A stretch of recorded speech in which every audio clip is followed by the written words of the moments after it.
Good morning BSc second year. आज हम start कर रहे हैं हमारी नई यूनिट सूट सिस्टम प्रहोतंत्र। सूट सिस्टम को हिंदी में क्या बोलते हैं? प्रहोतंत्र। आज हम न्यू यूनिट स्टार्ट कर रहे हैं। फर्स्ट यूनिट हमारी कंप्लीट हो चुकी है और आई होप सो तुम लोग सब बच्चे लोग सब जो गर्ल्स हो मेरी स्टूडेंट्स सब साथ साथ में नोट डाउन कर रही हो, रजिस्टर में भी लिख रही हो जो भी मैंने पढ़ा है। और जब भी मैं कॉलेज आऊंगी तो तुम्हारा रजिस्टर पहले चेक करूंगी। मैंने फर्स्ट यूनिट कंप्लीट करवाई है तो जो भी मैंने तुम्हें पढ़ाया वो सब मुझे तुम्हारे रजिस्टर में नोट डाउन किया चाहिए। और वो जो भी मैंने बोला है, जो लिखवाया है, वो सब तुम्हारी रजिस्टर में होना चाहिए। अगर तुम लोग एक एक वीडियो अच्छे से पढ़ रहे हो, अच्छे से लिख रहे हो, जब भी वीडियो स्टार्ट करो तो पहले वीडियो स्टार्ट करके उसको जो मैं बोल रही हूँ, जो मैं लिखवा रही हूँ एज इट इज लिख लो। उसके बाद सेकंड बार वापस उस वीडियो को स्टार्ट करो, फिर उस वीडियो को सिर्फ सुनो और अपनी कॉपी पास में रखो। देखो कहाँ कुछ गलती तो नहीं, और समझ में नहीं आया तो दूसरी बार सुनो। और फिर भी अगर प्रॉब्लम होती है तो मुझे मैसेज या कॉल से तुम लोग पूछ सकते हो, कोई प्रॉब्लम नहीं होगी। ठीक है, आज हम स्टार्ट करें new unit second unit. First unit मैंने कंप्लीट करवा दी है। पेपर सेकंड की फर्स्ट यूनिट तुम्हारी कंप्लीट हो चुकी है। आज सेकंड यूनिट स्टार्ट हो रही है प्रहोतंत्र या सूट सिस्टम। प्लांट्स के अंदर अगर हम देखिए, मान लो कोई प्लांट है, जैसे एक प्लांट है, उसके अंदर ये नीचे की जड़ें होती है,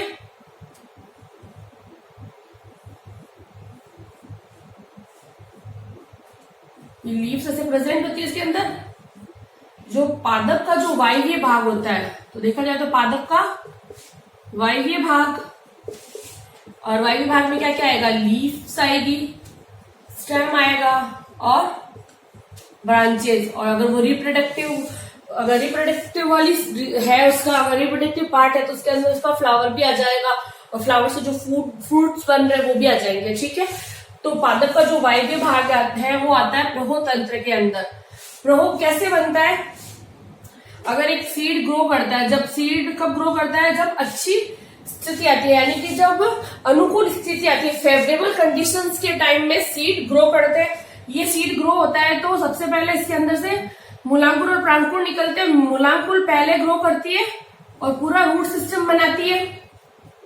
और रूट सिस्टम के अंदर क्या होता है? पहले एक प्राइमरी रूट बनती है, फिर उससे सेकेंडरी और टर्शियरी, इस प्रकार पूरा रूट सिस्टम बन जाता है और टैप रूट सिस्टम बनता है। अगर मूलांकुर से फ्रूट बन रही है तो हम टैप रूट बोलते हैं। मूलांकुर के अलावा किसी और भाग से बन रही तो उसको हम उसको हम क्या बोलते हैं? अपस्थानिक जड़ें, एडवेंटिशियस रूट, फाइब्रस रूट्स कहते हैं। फिर बनता है हमारा सूट सिस्टम, या ये क्या है हमारा? मूलांकुर रेडिकल से बनता है। और जो प्रांकुर से क्या बनता है? प्रांकुर से बनता है हमारा पूरा सूट सिस्टम। तो सूट सिस्टम किससे बना हमारे? प्रांकुर से बनता है, प्यूम्यूल से। पहले सूट बनती है, स्टेम बनती है, फिर धीरे धीरे इसमें लीव्स आती है, ब्रांचेस बनती है। इस प्रकार पूरा सूट सिस्टम का फॉर्मेशन हो जाता है। और इसके अंदर पुष्प भी आ ही सकते हैं, ब्रांच के अलावा इसके अंदर हम लिख सकते हैं पुष्प भी आते हैं वायवीय भाग के अंदर, सूट के अंदर, सूट सिस्टम में। और तने का मुख्य कार्य क्या होता है? तने का मुख्य कार्य क्या होता है? इसके कार्य क्या होते हैं? तने का मुख्य कार्य होता है खाद्य पदार्थों को व जल को लीव्स तक पहुंचाना। खाद्य पदार्थ और जल को लीव्स तक पहुंचाने का कार्य करता है। उसके अलावा यह लीव्स तक या पौधे के जो ऊपरी भाग होते हैं, पौधे के लीव्स लिख सकते हैं, या पौधों के ऊपरी भागों में पहुंचाना। जड़ से उसने क्या किया? खनिज तत्व और जल वगैरह को अवशोषित किया है। उन पदार्थों को कहां तक पहुंचाएगा?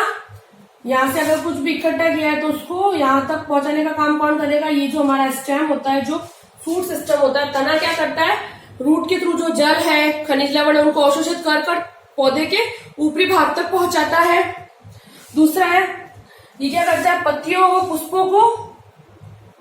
पुष्पों इसके साथ साथ इसका कार्य क्या होता है? जो पत्तियां होती है, पत्तियां, पुष्पों व फलों को यांत्रिक आधार प्रदान करता है, मैकेनिकल स्ट्रेंथ प्रोवाइड करता है। यांत्रिक क्या कहते हैं इसको? यांत्रिक आधार, मैकेनिकल सपोर्ट प्रोवाइड करता है। ठीक है, इसके कार्य पता चले तुम्हें। तने का कार्य क्या होता है? खाद्य पदार्थ हो गए या फिर खनिज तत्व हो गए, जल हो गए, उनको पौधे के ऊपरी भाग तक पहुंचाता है। उसके साथ साथ ये पत्तियों को, पुष्पों को, फलों को यांत्रिक आधार प्रदान करता है, मैकेनिकल सपोर्ट प्रोवाइड करता है। ठीक है, अब स्टेम कैसे कैसे होता है, स्टेम के बारे में भी हमने पढ़ा है। थोड़ा सा मैं तुम्हें बताती हूँ स्टेम कैसे कैसे होता है प्लांट्स के अंदर। अगर स्टेम को अगर हम करते हैं क्लासिफाइड, तो स्टेम कैसे हो सकते हैं, इरेक्ट, ऊर्ध्व जो खड़े रहते हैं, इस टाइप से जो स्टेम्स होते हैं प्लांट्स के अंदर, तो उसको बोलेंगे ऊर्ध्व।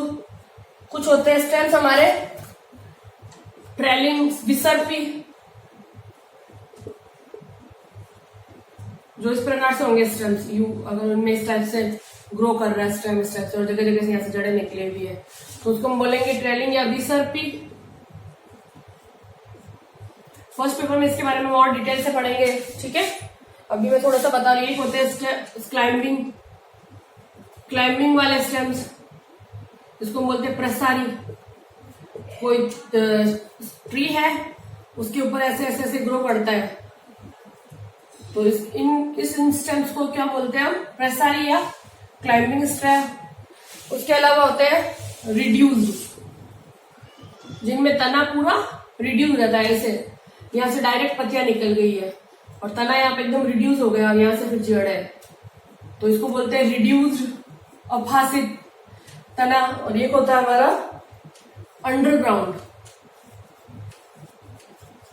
अंडरग्राउंड के अंदर जैसे मान लो इसके अंदर घनकंद और प्रकंद आएंगे, जिसके अंदर ये मान लो ये पूरा स्टेम अंदर ही है और बाहर से ऐसे पत्तियां निकल रही है, इसमें से ऐसे ऐसे पत्तियां निकल रही है। तो ये घनकंद और प्रकंद के अंदर इस प्रकार से हमें स्टेम मिलता है। ग्राउंड, अंडरग्राउंड पूरा जमीन के अंदर ही रहता है इसका तना, तो उसको बोलते हैं अंडरग्राउंड। ये होते हैं अलग अलग स्टेम्स। ठीक है, अब हम पढ़ेंगे कुछ features, silent feature of suit. Suit के कुछ साइलेंट फीचर्स के बारे में पढ़ेंगे। जो एक्सटर्नल फीचर्स होते हैं उनके बारे में पढ़ रहे हैं। पहले हम पढ़ेंगे सूट के external features.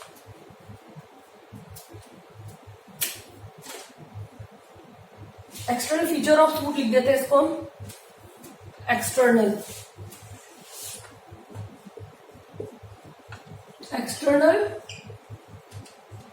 Feature of suit. बाहर से क्या क्या फीचर दिखाई देता है, फर्स्ट लिख सकते हैं हम इसके अंदर। बाहर से हमें सूट कैसे कि प्रभु का सूट का निर्माण कैसे होता है।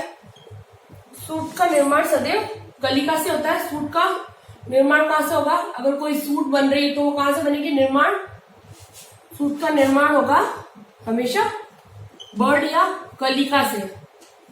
ठीक है, अगर कोई प्लांट में कोई कलिका बने, कोई बर्ड बने, तो वहां से वापस एक नई सूट बनना स्टार्ट हो जाएगी। ठीक है, और बर्ड से पूरा प्लांट भी बनता है। हमने पढ़ा था जो रिप्रोडक्टिव वाला हमने पढ़ा था, जिसके अंदर वो हमने रूट के अंदर पढ़ा था, पर जनरली होता है बर्ड से एक पूरा प्लांट बना सकते हैं।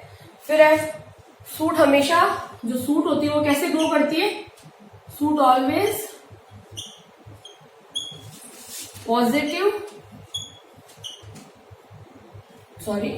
Positive phototropic and negative geotropic. एक तो पॉजिटिव तो होगी प्रकाश अनुवर्ती, प्रकाश की ओर गति करती है, फोटोट्रॉपिक, और नेगेटिव जियोट्रॉपिक, मतलब धनात्मक, प्रकाश की ओर धनात्मक गति करेगी, यानी कि आप ऊपर की तरफ तना गति करता है। जनरली अगर एक जनरल कैरेक्टर के अंदर एक्सटर्नल कैरेक्टर में बोले तो जो सूट होती है वो हमेशा प्रकाश की ओर गति करती है, तो उसको हम लिख सकते हैं पॉजिटिव फोटोट्रॉपिक और नेगेटिव जियोट्रॉपिक, यानी कि गुरुत्व अनुवर्ती नहीं होती है, ऋणात्मक गुरुत्व अनुवर्ती, नेगेटिव जियोट्रॉपिक। ठीक है, आए समझ में ये फीचर। फिर थर्ड है हमारा सूट पे क्या क्या प्रेजेंट होती है, जो सूट का जो तना होता है, सूट के स्टेम पे हमें क्या क्या मिलेंगे, नोड एंड इंटरनोड। जबकि हमने रूट में पढ़ा था नोड और इंटरनोड नहीं होते, ये होती है पर्व संधि को बोलते हैं इंटरनोड, और ये होते हैं पर्व को बोलते हैं इंटरनोड। ठीक है, पर्व और पर्व संध्या उपस्थित होती है।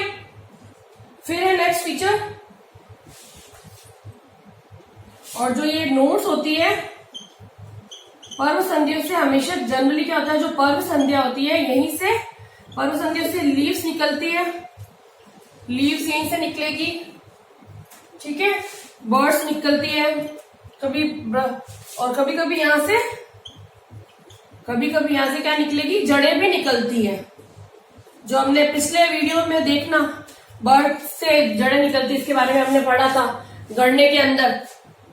अगर पिछला वीडियो रिवाइज करोगे तो समझ में आ जाएगा कि वहां की जो नोट्स होती थी, नोट से कुछ जड़ें निकल रही थी। ठीक है, उसके अलावा इनके अंदर क्या होता है, फोर्थ है नोड या पर्व संधियों से लीव्स निकलती है, बर्ड्स निकलते हैं, कभी कभी जड़ें भी निकलती है। और इसके अलावा इनके अंदर क्या होता है, जब ये पत्तियां लीव्स या बर्ड्स यहाँ से घिर जाते हैं तो इनके गिरने से कुछ निशान बन जाते हैं। गिरने से, ये जब गिर जाती है गिरने से निशान बन जाते हैं, इनको बोलते हैं स्कार, स्कार कहते हैं।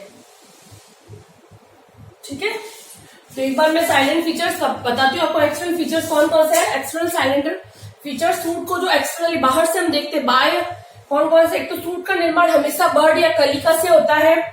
जो सूट होती है वो हमेशा पॉजिटिव फोटोट्रॉपिक प्रकाश की तरफ गति करती है और ऋणात्मक गुरुत्व अनुवर्ती गति करती है, यानी कि गुरुत्वाकर्षण के ऋणात्मक गति करती है, उल्टी करती है।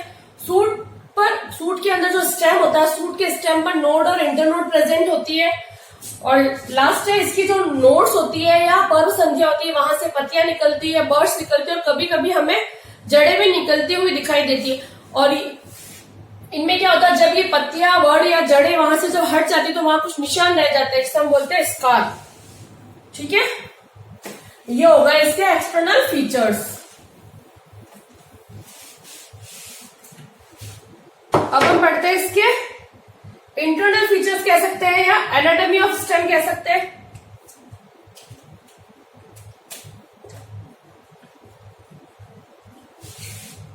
इंटरनल फीचर कह सकते हैं इसको, या एनाटॉमी ऑफ सूट कह सकते हैं, एनाटॉमी ऑफ सूट। ठीक है, इसका फर्स्ट पॉइंट है तने के सबसे बाहर एक पतली, फर्स्ट है स्टेम की जब देखते हैं हम, तने की जो आंतरिक संरचना देखते हैं, सूट की एक आंतरिक संरचना देखते हैं, तो सबसे बाहर, तने के सबसे बाहर होती है एपिडर्मिस। सबसे बाहर क्या मिलती है हमें, एपिडर्मिस। और उसके ऊपर पतली या मोटी क्यूटिकल की लेयर होती है।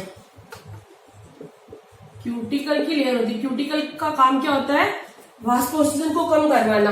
स्टेम की सबसे बाहर मिलता है, सबसे ऊपर, सबसे बाहरी एपिडर्मिस की लेयर होती है, सबसे बाहर एपिडर्मिस होती है और उसके ऊपर पतली या मोटी क्यूटिकल की लेयर उपस्थित होती है, या क्यूटिकल की लेयर से ढकी रहती है, ये भी लिख सकते हैं। ठीक है, दूसरा पॉइंट है स्टेम के अंदर मल्टी सेल्यूलर हेयर होते हैं। स्टेम में हमें कैसे हेयर मिलेंगे, स्टेम में मल्टी सेल्यूलर हेयर मिलते हैं, जबकि रूट्स के अंदर कैसा होता है, यूनिसेल्यूलर। मल्टी सेल्यूलर हेयर जिनको हम बोलते हैं ट्राइकोम। ठीक है, इनको क्या कहा जाता है, ट्राइकोम। यानी कि जो स्टेम होता है उसके ऊपर मल्टी सेल्यूलर हेयर मिलेंगे जिनको हम बोलते हैं ट्राइकोम। ठीक है, ट्राइकोम बोलते हैं इसको। और फिर नेक्स्ट है स्टेम के अंदर जो स्टेम की जो एंडोडर्मिस होती है,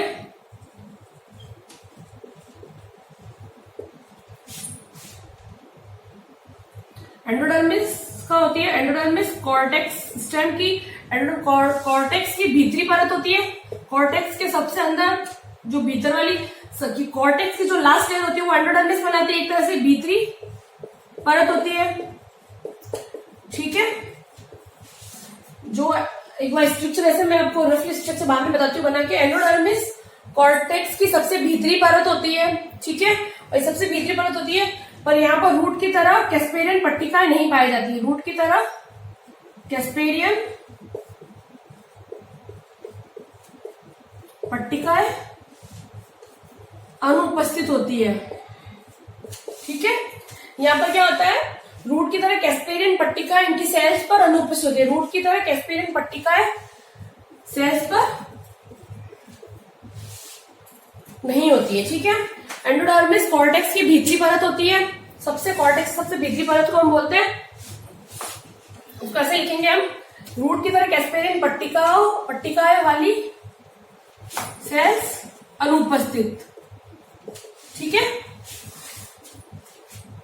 इसको ऐसे आया समझ में? यहाँ तक कोई प्रॉब्लम तो नहीं है? यानी कि इनके अंदर अर्य वित्तीय नहीं होती, अनुपस्थित और अर्य वित्तीय नहीं पाई जाएगी,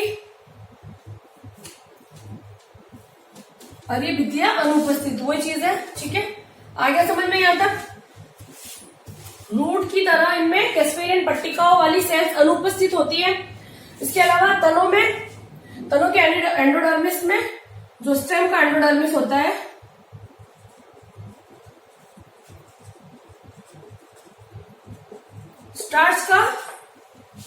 स्टार्च ग्रेन प्रेजेंट होते हैं, जो क्या बनाते हैं? स्टार्च प्रेजेंट, जो क्या बनाएगा? Starch sheet.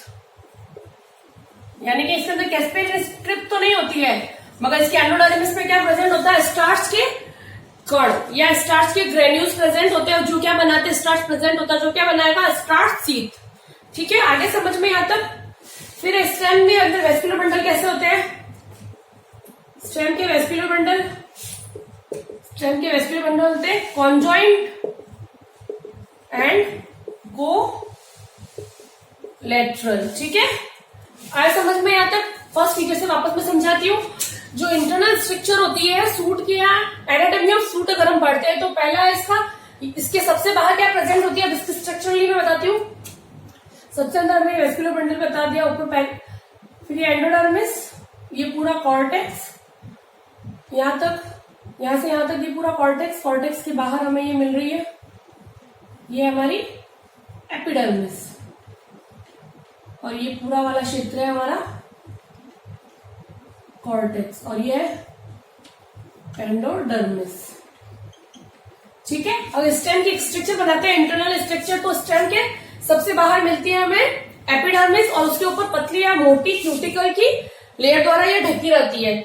तो इसको हम ऐसे लिख सकते हैं, ये क्यूटिकल की लेयर ऐसे बन गई, ये बन गई ऊपर की तरफ, ये जो है पतली या मोटी क्यूटिकल की लेयर होती है, क्यूटिकल की लेयर। और इसके अलावा इसके ऊपर क्या होता है? मल्टी सेल्यूलर ट्राइकोम्स, तो बोलते हैं ट्राइकोम। ठीक है, मैं बताती हूँ। स्टेम के सबसे बाहर एपिडर्मिस प्रेजेंट होती है, और एपिडर्मिस पे क्यूटिकल की मोटी या पतली लेयर उपस्थित होती है, लेयर द्वारा ढकी रहती है। फिर स्टेम के अंदर मल्टी सेल्यूलर हेयर्स होते हैं, यानी कि ये जो हेयर्स होते हैं, जैसे रूट के अंदर भी हमने रूट हेयर देखे थे, वैसे स्टेम के अंदर भी हेयर्स होंगे। जो हेयर्स कैसे होते हैं? इनके अंदर होते हैं मल्टी सेल्यूलर हेयर्स होते हैं, जिनको बोलते हैं ट्राइकोम्स।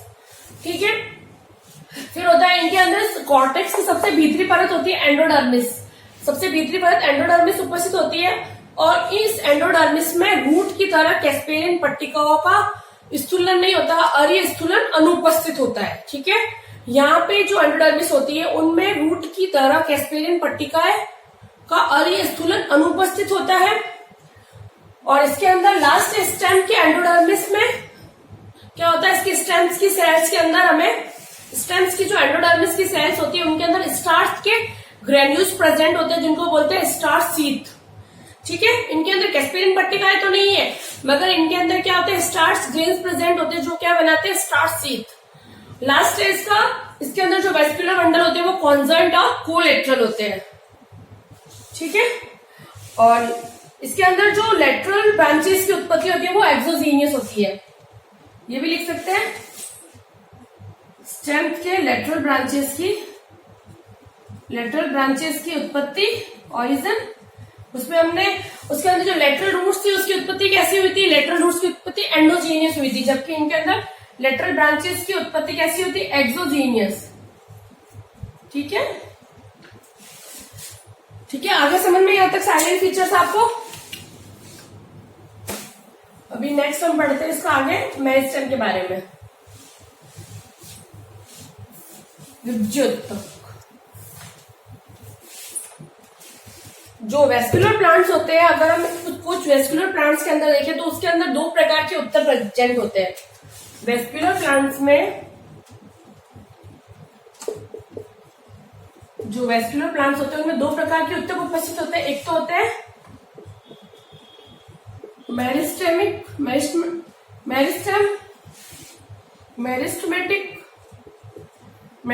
टिश्यूज, और दूसरा होता है परमानेंट टिश्यू।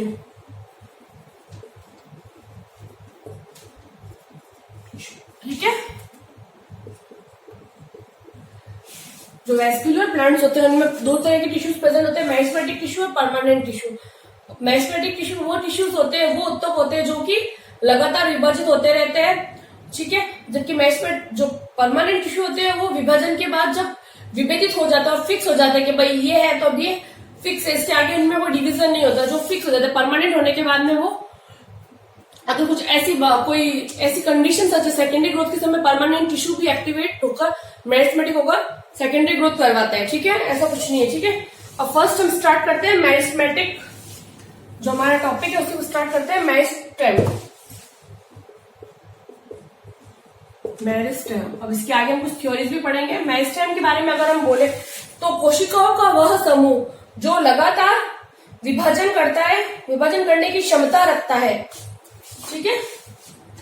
पहले तो ये शब्द कहां से आया, मेरिस्टॉम से। मेरिस्टॉम शब्द से बना है मेरिस्टेम, ठीक है, जिसका अर्थ होता है, मेरिस्टॉम का अर्थ होता है टू डिवाइड। ये ग्रीक वर्ड है, मेरिस्टॉम एक ग्रीक वर्ड है, इससे बना है मेरिस्टेम, जिसका मेरिस्टॉम से बना है मेरिस्टेम। ये ग्रीक शब्द है, इसका मतलब टू डिवाइड या विभाजनशील होना, विभाजन होना, विभाजित होना, ठीक है। टू डिवाइड या विभाजित होना, ये ग्रीक शब्द मेरिस्टॉम से बना, जिसका मतलब होता है टू डिवाइड या विभाजित होना, ठीक है। अब इसकी अगर डेफिनेशन लिखे तो हम क्या लिख सकते हैं, कोशिकाओं का वह समूह जिसमें विभाजन होने की क्षमता होती है। तो लिख सकते हैं कोशिकाओं का वह समूह जिसमें विभाजित होने की क्षमता होती है, जिसमें विभाजित होने की क्षमता होती है, ठीक है।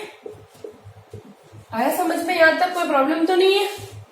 अब हम लिखेंगे मेरिस्टेम के क्या क्या कैरेक्टर्स होते हैं, मतलब कोशिकाओं का वह समूह जो जिसमें विभाजित होने की क्षमता होती है, जो लगातार विभाजित होती रहती है, उनको हम बोलेंगे मेरिस्टेमेटिक सेल्स या मेरिस्टेमेटिक टिश्यूज। इनसे जो टिश्यूज बोलेंगे उनको बोलेंगे मेरिस्टेमेटिक टिश्यू। तो कैरेक्टर्स लिखते हैं, कैरेक्टर्स ऑफ मेरिस्टेम, कुछ कैरेक्टर्स लिखेंगे हम।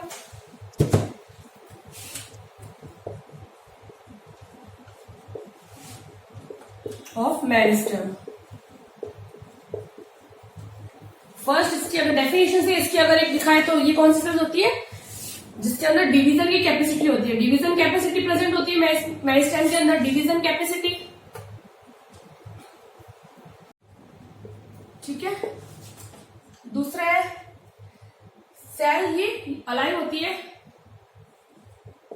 अलाइव सेल्स, जीवित कोशिकाएं होती है, जीवित कोशिका, ठीक है। फिर नेक्स्ट है इसके अंदर लार्ज वेल डेवलप्ड न्यूक्लियस होता है, न्यूक्लियस।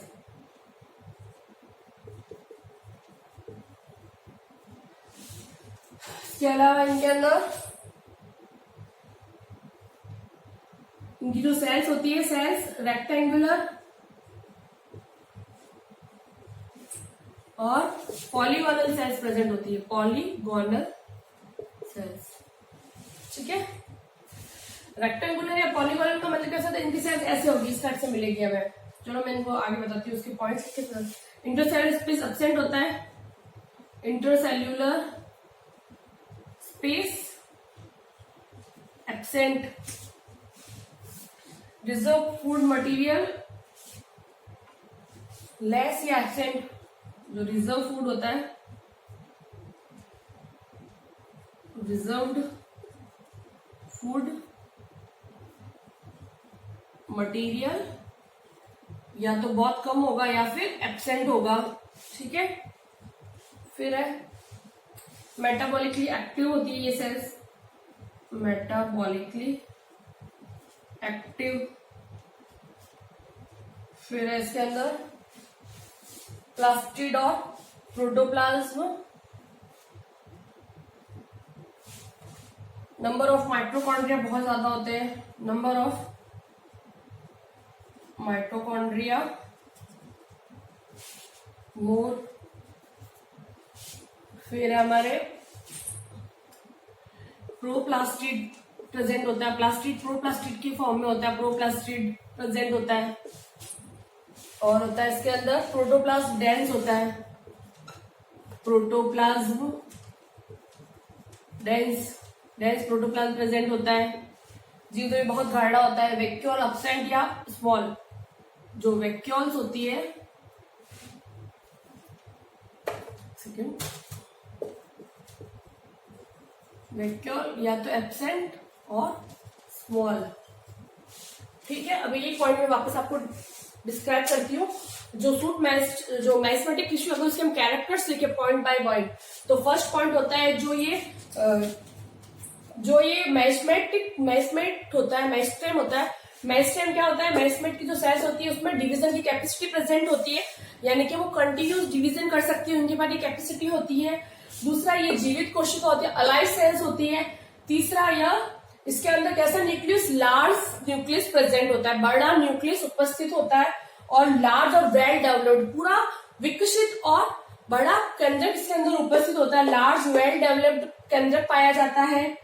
इसकी जो सेल्स होती है वो रेक्टेंगुलर या पॉलीगोनल होती है। रेक्टेंगुलर ऐसे लिख सकते हैं हम, या तो पॉलीगोनल है, इस टाइप से इसकी सेल्स होती है, या तो ऐसी होगी, या फिर रेक्टेंगुलर इस टाइप से,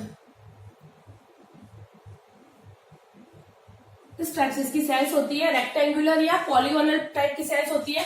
इस टाइप की सेल्स होंगी तो इसके अंदर इंटरसेलुलर स्पेस एब्सेंट होगा, इनके अंदर इंटरसेलुलर स्पेस एब्सेंट होता है। इसके अंदर रिजर्व फूड बहुत कम मात्रा में होता है या फिर एब्सेंट होगा। इसके अंदर जो रिजर्व फूड होता है वो बहुत कम मात्रा में होगा या फिर होगा ही नहीं, क्योंकि ये मेटाबॉलिकली एक्टिव सेल्स है, इनका न्यूक्लियस बड़ा है, तो बहुत ज्यादा ये सक्रिय कोशिकाएं होती है, इसलिए इनके अंदर रिजर्व फूड बहुत कम होता है या फिर एब्सेंट होता है, बनता रहता है। मेटाबॉलिकली बहुत एक्टिव सेल्स होती है, या क्योंकि कंटिन्यूस डिवाइड करती है तो मेटाबॉलिकली एक्टिव होना जरूरी होता है। इनके अंदर माइटोकॉन्ड्रिया बहुत ज्यादा मात्रा में प्रेजेंट होता है, बहुत ज्यादा संख्या में होता है।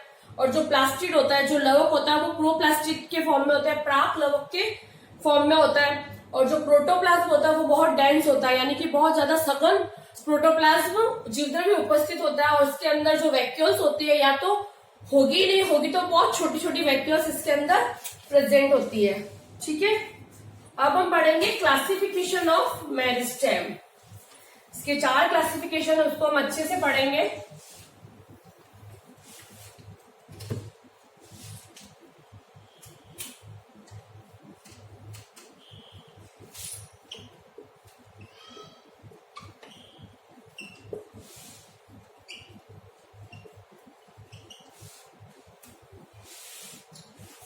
फर्स्ट जो क्लासिफिकेशन है वो किसके बेस पे? ओरिजिन एंड डेवलपमेंट की फेस, ओरिजिन एंड डेवलपमेंट के बेस पर है।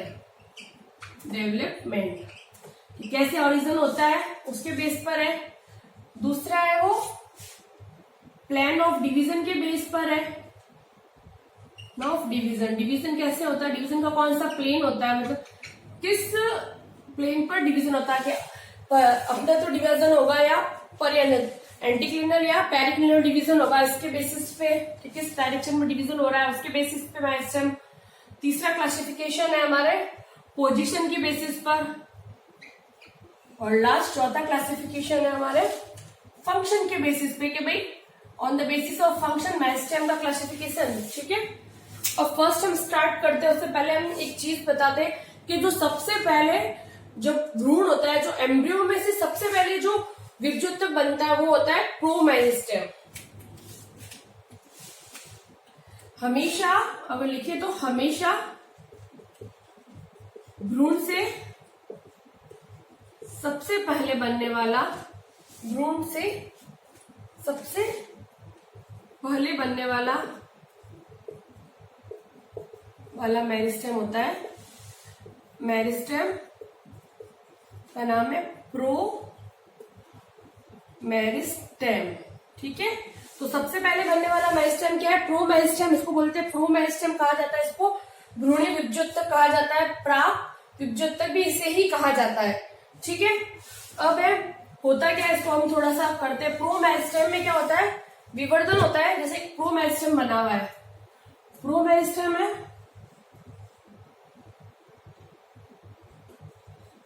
प्रो मेरिस्टेम में कुछ विवर्धन हुआ, विभाजन हुआ, विवर्धन हुआ, जिससे क्या बना, प्राइमरी मेरिस्टेम। और प्राइमरी मेरिस्टेम बनने के बाद प्राइमरी मेरिस्टेम में विभाजन होने से क्या बना, प्राइमरी परमानेंट, परमानेंट से बने ये वापस एक्टिव हुआ, उन्होंने क्या बनाया, सेकेंडरी मेरिस्टेम। और सेकेंडरी मेरिस्टेम वापस क्या बनाया इन्होंने, सेकेंडरी परमानेंट टिश्यू। होता क्या इसके अंदर, परमानेंट टिश्यू। सबसे पहले बनता है प्रो मेरिस्टेम, प्राक विभज्योतक या भ्रूणी विभज्योतक सबसे पहले बनने वाला होता है। इसमें विवर्धन होता है जिससे बनता है प्राइमरी मेरिस्टेम। प्राइमरी मेरिस्टेम इसी से बनता है प्राथमिक विभज्योतक। जो प्राथमिक विभज्योतक होता है उसमें विभाजन से बनता है प्राथमिक स्थायी उत्तक। ठीक है, प्राथमिक स्थायी उत्तक बनेंगे इससे। और जो प्राथमिक स्थायी उत्तक है कुछ समय के बाद सेकेंडरी ग्रोथ के समय ये एक्टिव होंगे और ये क्या बनाएंगे, द्वितीयक विभज्योतक या सेकेंडरी मेरिस्टेमेटिक सेल्स। जो सेकेंडरी मेरिस्टेमेटिक टिश्यूज होते हैं वो क्या करेंगे, वापस विभाजित होकर क्या बनाएंगे, सेकेंडरी परमानेंट टिश्यू। ठीक है, आए समझ में, यहाँ तक कोई प्रॉब्लम नहीं। ये थोड़ा सा तुम्हें बताना था जो मैंने बता दिया है। अब इसको स्टार्ट करते हैं हम। ओरिजिन एंड डेवलपमेंट की बेसिस पे करते हैं। तो इसमें बनता है, पहला बनता है प्रो मेरिस्टेम, फिर प्राइमरी मेरिस्टेम एंड फिर सेकेंडरी मेरिस्टेम। फर्स्ट इसके अंदर बनता है प्रो मेरिस्टेम, सेकेंड बनता है इसके अंदर प्राइमरी मेरिस्टेम और थर्ड बनता है इसके अंदर सेकेंडरी मेरिस्टेम। अब हम थोड़ा सा इसको डिटेल से करते हैं। सेकेंडरी मेरिस्टेम इसके अंदर ये बनता है, ठीक है। और प्लान ऑफ डिवीजन के हिसाब से करें तो इसमें ये भी 3 टाइप के होगा। फर्स्ट होगा इसके अंदर मास मेरिस्टेम, प्लेट मेरिस्टेम और रिब मेरिस्टेम। ठीक है, इसमें भी 3 टाइप से बता दिया। और पोजीशन की बेस पे करते हैं तो एपिकल, इंटरकैलरी और एपिकल मेरिस्टेम, इंटरकैलरी मेरिस्टेम और लेटरल, ये 3 मेरिस्टेम बनते हैं। और फंक्शन की बेसिस पे भी 3 होते हैं, प्रोटोड्रम, प्रोटोड्रम, प्रोकैम्बियम, प्रोस्टिल, ग्राउंड मेरिस्टेम। ठीक है, ग्राउंड मेरिस्टेम।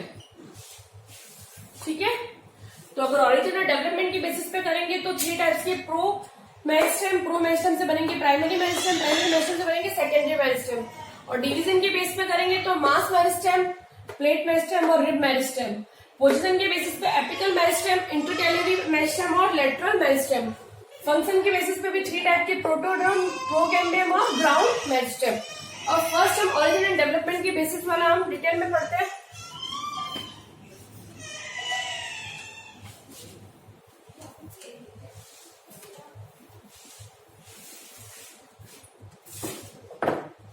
फर्स्ट है हमारा ओरिजिन एंड डेवलपमेंट के बेसिस पे। फर्स्ट कर रहे हैं हम ओरिजिन एंड डेवलपमेंट के बेसिस पे कर रहे हैं।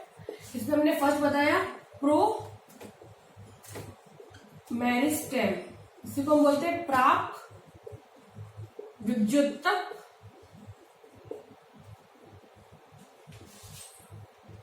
विभज्योतक। ठीक है, इसके अंदर क्या होता है, ये प्राक विभज्योतक कैसे बनता है, जब एक सूट होती है, सूट का जो एपिकल होता है,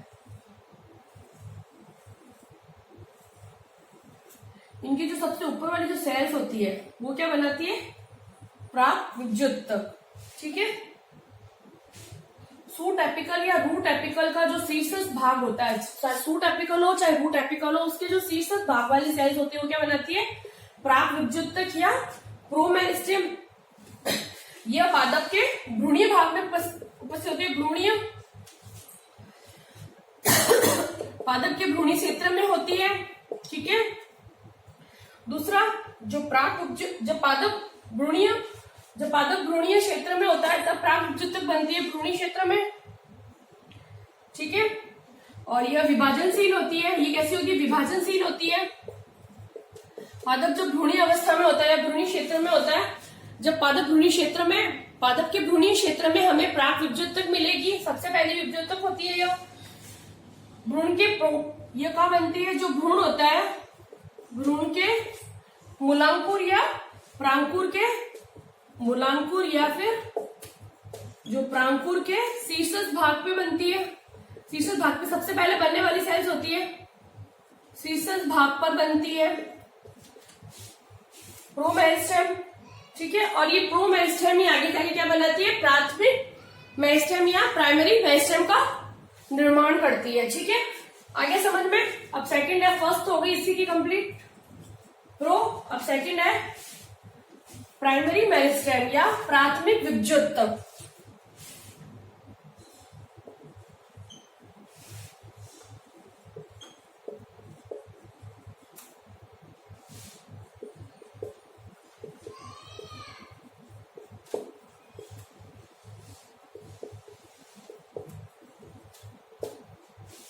यह प्रोमेरिस्टेम से बनती है, प्राक विभ्युत्तक से इसका निर्माण होता है। प्रोमेरिस्टेम से बनती है, सबसे पहले ये प्रोमेरिस्टेम से बनती है। ये क्या करती है? यह पादप की लंबाई में वृद्धि कराती है। जो प्रोमेरिस्टेम से इससे बनने वाली होती है, फर्स्ट हमने पढ़ लिया प्रोमेरिस्टेम से बनती है प्राइमरी मेरिस्टेम, और जो प्राइमरी मेरिस्टेम होती है वो प्रोमेरिस्टेम से बनती है। ये पादप की लंबाई में वृद्धि कराती है, पादप की लंबाई में वृद्धि कराएगी, ठीक है। कैसे करती है? जैसे हम एक सूट का ही करते हैं, डायग्रामेटिकली थोड़ा सा बताते हैं हम आपको।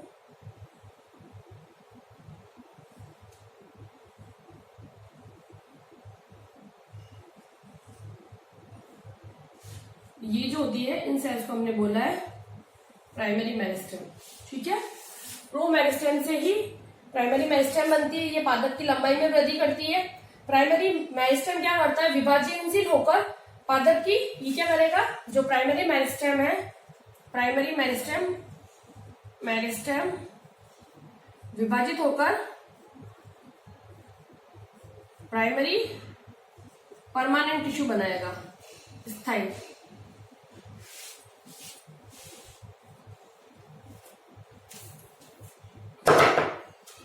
जो प्राइमरी मेरिस्टेम है वो विभाजनशील होकर क्या बना रहा है? प्राइमरी परमानेंट टिश्यू, ठीक है। परमानेंट टिश्यू कौन बना रहा है? Primary meristem. प्राइमरी मेरिस्टेम विभाजित होकर प्राइमरी परमानेंट या प्राथमिक स्थायी उत्तक का निर्माण करता है। और ये क्या करती है? ये इसके साथ साथ प्राइमरी, ये जो स्थायी उत्तक होते हैं वो क्या बनाते हैं? ये स्थायी उत्तक बनाते हैं हमारे जो प्राइमरी जाइलम बनाएंगे, या क्या क्या बनाएंगे? Primary xylem, phloem, primary xylem, और इसके अलावा एपिडर्मिस, ठीक है। ये क्या क्या करते हैं? जो प्राइमरी मेरिस्टेम है वो प्रोमेरिस्टेम से बनती है, और प्राइमरी मेरिस्टेम विभाजित होकर प्राइमरी परमानेंट टिश्यूज बनाती है, प्राथमिक स्थायी उत्तक बनाती है। प्राथमिक स्थायी उत्तक कौन कौन से? Primary xylem, primary phloem, epidermis, और ठीक है। और ये सभी कैसे होते हैं? ये सभी उत्तक, स्थायी उत्तक जो बनते हैं ये आगे विभाजित नहीं होते, पर वे जीवित होते हैं, या जीवित होते हैं, ठीक है।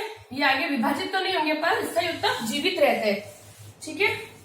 फिर नेक्स्ट है सेकेंडरी मेरिस्टेम। फर्स्ट आ गया समझ में?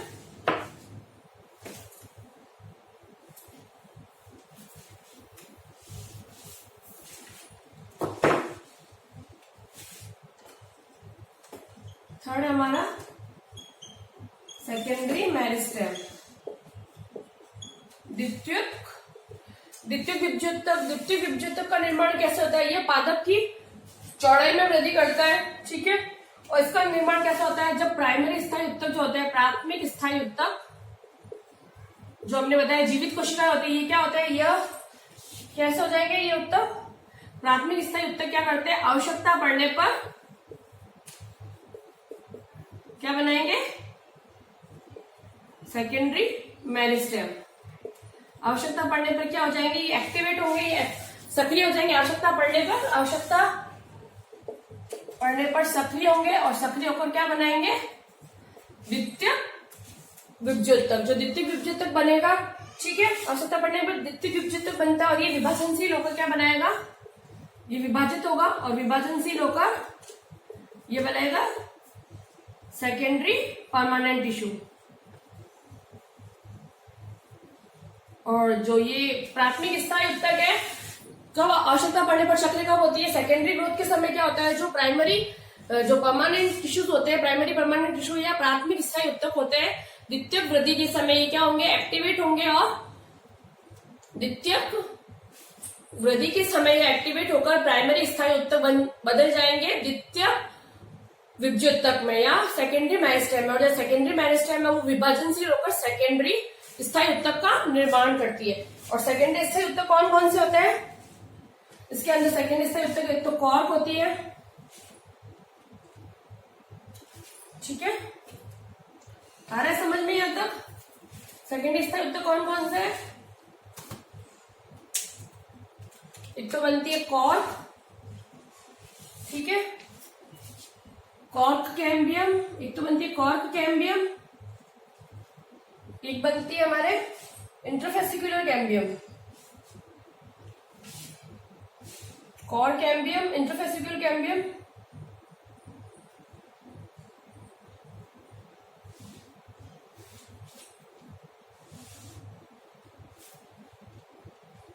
कॉर्क कैम्बियम बनती है इंटरफेसिकुलर कैम्बियम, फेसिक्यूलर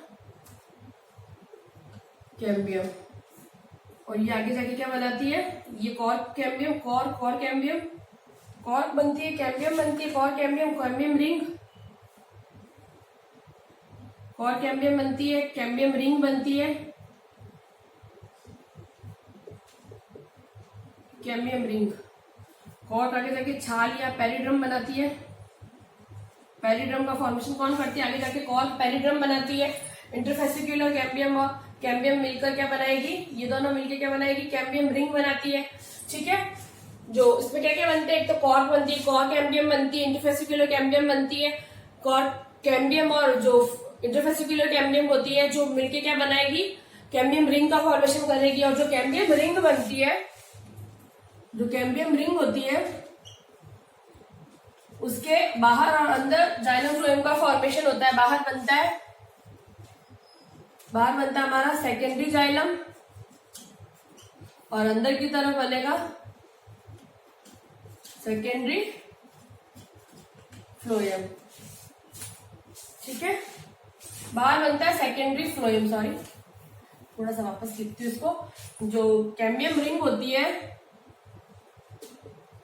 कैम्बियम रिंग में बाहर और अंदर जाइलम फ्लोएम का फॉर्मेशन होता है। ये बाहर क्या बनाती है? बाहर बनाती है और अंदर इनर। बाहर बनाएगी सेकेंडरी फ्लोएम, इसको लिख देते ना, सेकेंडरी फ्लोएम बनाएगी बाहर और अंदर बनाएगी सेकेंडरी जाइलम, ठीक है। आए समझ में यहां तक? ओरिजिन के बेसिस पे कैसे होता है डेवलपमेंट मेरिस्टेम का? हमने तीनों बताया, एक तो प्रो मेरिस्टेम, फिर दूसरी हमने प्राइमरी मेरिस्टेम और तीसरी है सेकेंडरी मेरिस्टेम। और ये सेकेंडरी मेरिस्टेम इसी की वजह से क्या होता है? सेकेंडरी मेरिस्टेम क्या करती है? प्लांट्स की चौड़ाई में वृद्धि करती है। प्लांट्स की चौड़ाई में या फिर इसकी जो व्यास में वृद्धि होगी, ठीक है। ये प्लांट की हमेशा चौड़ाई में वृद्धि करती है, ठीक है। और जो प्राइमरी होती है वो लंबाई में वृद्धि करती है, ठीक है। Thank you so much. बाकी का कल हम करते हैं कंटिन्यू।